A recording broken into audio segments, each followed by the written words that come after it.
Note: the following video depicts a specific configuration of the notebook. The same removal and replacement procedures apply to all configurations of the notebook. Before you begin, remove the top cover and battery. Removal.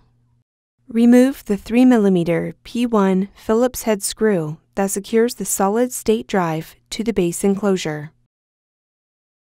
Grasp the solid-state drive by the edges and pull gently to remove it. Remove the solid-state drive module and place it in a static dissipative bag.